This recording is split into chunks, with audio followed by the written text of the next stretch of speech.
మన ప్రభువు రక్షకుడైన యేసుక్రీస్తు శ్రేష్టమైన నామంలో మీకు నా ప్రేమపూర్వక శుభములను తెలియజేస్తున్నాను. బాగున్నారా? ఈరోజు దేవుడు మీకు ముందున్న ప్రతి ఆటంకాన్ని తొలగించడానికి, అలాగే ఆయన మిమ్మల్ని దర్శించటానికి, మీ పట్ల తాను కలిగిన ప్రతి ఉద్దేశాన్ని, సంకల్పాన్ని మీకు తెలియచేయటానికి ద్వితీయోపదేశకాండం 28వ అధ్యాయం 8వ వచనాన్ని వాగ్దానంగా మీకు దయచేస్తూ ఉన్నారు. అందులో రాయబడినటువంటి మాట, నీ కొట్లలోనూ నీవు చేయు ప్రయత్నములన్నిటిలోనూ నీకు దీవెన కలుగునట్లు యెహోవా ఆజ్ఞాపించును. దీవెనను, ఆశీర్వాదాన్ని, సంపదను, సమృద్ధిని, ఆయన ఘనతను మనకై ఆజ్ఞాపించుతారట. ఆజ్ఞాపించి మన కొరకు వాటిని పంపుతారట.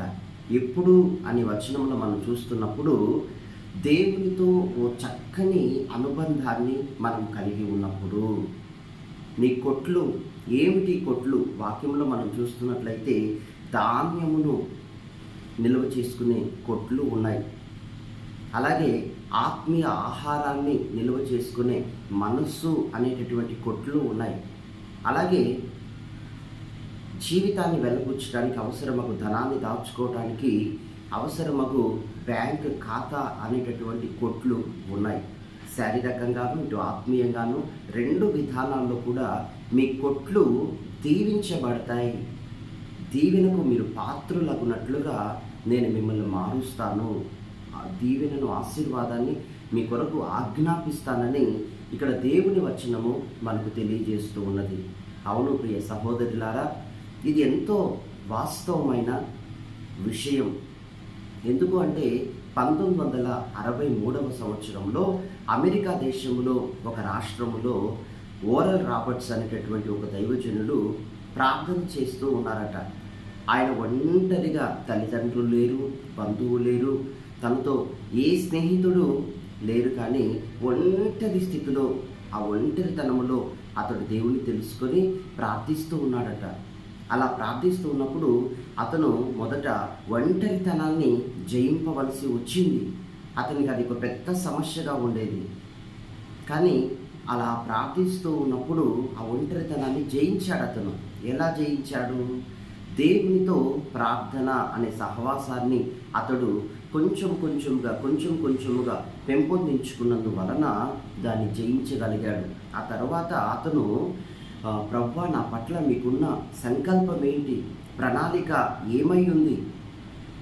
నేను నాకుగా వెళ్ళటం కాదు, నేను నీ చెయ్యి పట్టుకొని ముందుకెళ్ళాలి, నీ చిత్తానుసారమైన మార్గాల్లో నేను వెళ్ళాలి, నీకు ఆయాసకరమైనది ఏది కూడా నేను చేయకూడదు అని తన జీవితం పట్ల ఉన్న ఆ ఆలోచనను, సంకల్పాన్ని తెలుసుకునేటట్లుగా అతడు రోజు కూడా ఉపవసించి ప్రార్థన చేస్తూ ఉన్నాడట. అతడు కలిగి ఉన్న ఒక మంచి లక్షణం ఏంటంటే, అమితంగా దేవుని వాక్యాన్ని చదివేవాడు. అతడు పట్టుకున్న విశ్వాసము, అతడు కలిగి ఉన్న నమ్మిక ఏంటి అంటే, దేవుడే వాక్యం, వాక్యమే దేవుడు. కనుక వాక్యాన్ని అమితంగా అతడు చదవటం, అధ్యాయాలుగా చదవటం, ధ్యానించటం, అలాగా వాక్యములో నుండి ప్రార్థన చేయటం అతడు కలిగి ఉన్నాడు. అయితే ఒకనాడు అతనికి దేవుడు ఒక గొప్ప దర్శనాన్ని చూపించారు. ఏంటి ఆ దర్శనము అనంటే, అతని జీవితం పట్ల దేవుడు కలిగి ఉన్న ఒక సంకల్పానికి అది ఒక సూచన. ఆమేన్. ఎందుకు అంటే, ఆ దేశంలో దేవుడు వారికి అక్షరాలు చెప్పారు, నేను ఒక మనిషిని నీ కొరకు పంపబోతున్నాను, అతని కొరకు నువ్వు ప్రార్థించు, అతన్ని నేను ప్రేరేపిస్తాను, అతని ద్వారా నీకు ఒక గొప్ప ల్యాండ్ నీ చేతికి అప్పగింపబడుతుంది. ఆ తర్వాత ఆ ల్యాండ్ అప్పగింపబడింది. అలాగా, ప్రభు ఈ ల్యాండ్ని ఏం చేయాలి? దేవుడు అంటున్నాడు, ఈ ల్యాండ్లో ఒక అద్భుతమైనటువంటి యూనివర్సిటీ కట్టాలి. కట్టారు. దేవుడిచ్చిన ఆలోచన, కొలమానం ప్రకారం కట్టారు. కట్టిన తర్వాత దేవుడికి ప్రతిష్ఠించారు. ఆ తర్వాత అక్కడ ప్రపంచవ్యాప్తంగా దేవుడు దానిని ఆశీర్వదించారు. దేవుడు అన్నారు, రాబర్ట్స్, ఇది కేవలం అమెరికా దేశానికి సంబంధించింది మాత్రమే కాదు, ఏదో పక్క దేశాలకు మాత్రమే సంబంధించింది కాదు, ఇది ప్రపంచంలో ఉన్న నా యవనస్తురాండ్ల కొరకు ఒక చదువు పరంగా, ఒక జ్ఞానపరంగా తర్ఫీదు ఇవ్వాలి. అంతేకాకుండా అందులో విశేషమైనది ఏంటంటే, భూమి నుండి ఆకాశానికి మధ్యలో ఉన్నట్లుగా ఒక ప్రేయర్ టవర్ని నిర్మించారు. అక్కడ రోజుకి 60,000 మంది నుండి 1,00,000 మంది వరకు చేతులెత్తి ప్రపంచం కొరకు ప్రార్థిస్తూ ఉన్నారు. ఆ ఎత్తైన ప్రేయర్ టవర్లో భూమికి ఆకాశానికి మధ్య కనబడుతున్నట్లు ఉంటుంది. అక్కడ చేతులెత్తి ప్రపంచ క్షేమం కొరకు ప్రార్థన చేస్తారు అని దేవుడు అక్కడ వారితో మాట్లాడటం జరిగింది. అయితే ఈ రోజున మనం చూస్తున్నట్లయితే 60,000 ఏంటి, 60 లక్షల వరకు కూడా అక్కడ విద్యార్థినులు చదువుకొని ఒక గొప్ప ఆలోచనతో ముందుకు వెళ్తూ ఉన్నారు. ఆ దైవజనుని యొక్క ప్రార్థన అంతలా అంగీకరింపబడింది. ఆ యూనివర్సిటీకి అతడు పెట్టిన నేము ఏమిటి అనంటే, పరిశుద్ధాత్మ శక్తితో దేవుని వాక్యం అనే అధికారముతో, on power of the holy spirit and authority of word of God. చూసారా ఎంత అద్భుతమైన నామమును అతడు లిఖింపజేశాడో. కేవలం పరిశుద్ధాత్మ స్వరానికి అతడు లోబడ్డాడు. ఆ దర్శనమును గెలుచుకున్నాడు. ఆ దర్శనం కొరకు ఉపవసించి ప్రార్థించాడు. తన పట్ల ఉన్న సంకల్పాన్ని తెలుసుకున్నాడు. ఆ తర్వాత వేలాది మంది రావటం, ఆశీర్వదింపబడటం, ఆ రీతిగా అది ఈ రోజుకి కూడా అమెరికా దేశంలో ఎంతో ఆశీర్వాదానికి కారణముగా ఉన్నది. అతని ప్రార్థన అంగీకరింపబడింది. ఈ వచనాన్ని వింటున్న ప్రియ దేవుని బిడ్డ, యవనస్తులారా, దేవుని సంగమా, దైవ సేవకులారా, చూడండి ఈ వచనంలో ఒకవేళ మీరు కూడా ఈరోజు వ్యవసాయం చేస్తూ ఉండొచ్చు. ఒకవేళ మీరు చాలా చిన్ని తరహాలో ఉండి ఉండొచ్చు. మీకు స్తోమత చాలకపోయి ఉండొచ్చు. ఒకవేళ ఒంటరితనాన్ని మీరు జయించలేక పోతూ ఉండొచ్చు. మనందరికీ దేవుడి దీని ఉదాహరణగా ఉంచి ఉన్నాడు.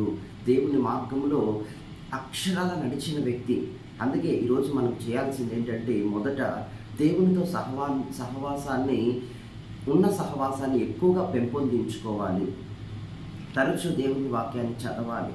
ఆ తరువాత, దేవా నా పట్ల నీకున్న సంకల్పం ఏంటి అని పట్టుబడు వదలక, చిన్న బిడ్డలు గుక్క తిప్పుకోకుండా ఏడుస్తారు కదండి, అది వాళ్ళు ఆశించినది పొందుకునే వరకు గుక్క తిప్పుకోకుండా ఏడుస్తూ మొరపెడతారు. అరణ్యములో హాగరుకు దేవుడు అంతటి వాగ్దానం ఇవ్వడానికి కారణం ఇష్మాయేలు చేసిన ఆ మొర్ర కదా. ఆ రీతిగా పట్టు వదలక మీరు కూడా ప్రార్థనా పరులైతే, దేవుని సన్నిధిలో అనుబంధాన్ని పెంచుకోగలిగిన వ్యక్తులైతే మీ జీవితంలో దేవుడు కార్యం చేస్తాడు.